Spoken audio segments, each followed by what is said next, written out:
कार्तिक मास महात्म में अध्याय 15। राधे राधे भक्तों, चलिए आज की कथा को हम प्रारंभ करते हैं।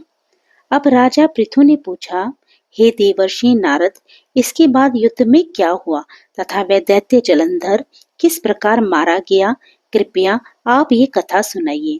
नारद जी बोले, जब गिरिजा वहां से अदृश्य हो गई और गंधर्वी माया भी विलीन हो गई, तब भगवान वृषभ ध्वज चैतन्य हो गए। उन्होंने लौकिकता व्यक्त करते हुए बड़ा क्रोध किया और विस्मित मना जलंधर से युद्ध करने लगे।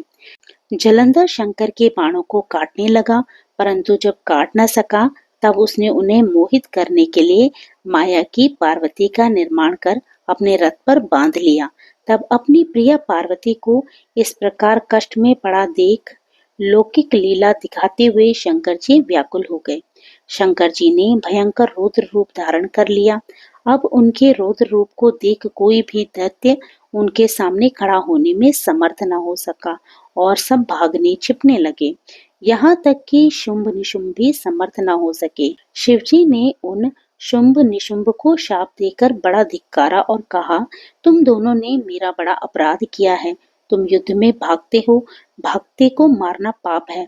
इससे मैं तुम्हें अब नहीं मारूंगा, परंतु गौरी तुमको अवश्य मारेगी। शिवजी के ऐसा कहने पर सागर पुत्र जलंधर क्रोध से अग्नि के समान प्रज्वलित हो उठा। उसने शिवजी पर घोर बाण बरसाकर धरती पर अंधकार कर दिया।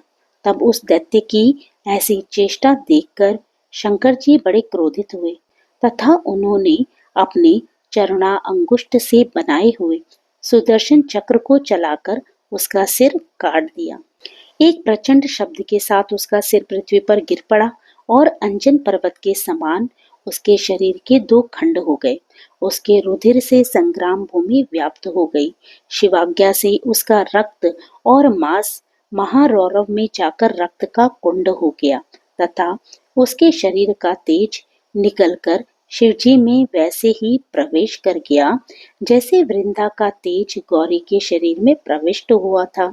जलंधर को मरा देख देवता और सब गंधर्व प्रसन्न हो गए। अब ब्रह्मा आदि देवता नतमस्तक होकर भगवान शिव की स्तुति करने लगे।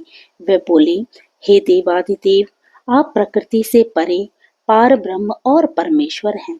आप निर्गुण निर्विकार व सबके ईश्वर होकर भी नित्य अनेक प्रकार के कर्मों को करते हैं। हे प्रभु, हम ब्रह्मा आदि समस्त देवता आपके दास हैं। हे शंकर जी, हे देवेश, आप प्रसन्न होकर हमारी रक्षा कीजिए। हे शिव जी, हम आपकी प्रजा हैं तथा हम सदैव आपकी शरण में रहते हैं। नारद जी राजा पृथु से बोले, जब इस प्रकार ब्रह्मा आदि समस्त देवताओं एवं मुनियों ने भगवान शंकर जी की अनेक प्रकार से स्तुति करके उनके चरण कमलों का ध्यान किया, तब भगवान शिव देवताओं को वरदान देकर वहीं अंतर्ध्यान हो गए। उसके बाद शिव जी का यशोगान करते हुए सभी देवता प्रसन्न होकर अपने अपने लोक को चले गए।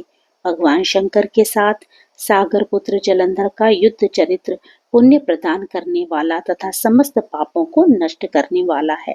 ये सभी सुखदायक और शिव को भी आनंददायक है। इन दोनों आख्यानों को पढ़ने एवं सुनने वाला सुखों को भोग कर अंत में अमर पद को प्राप्त करता है। तो भक्तों, आज का अध्याय यहीं पर विराम लेता है। इससे आगे की कथा आप कल सुनेंगे।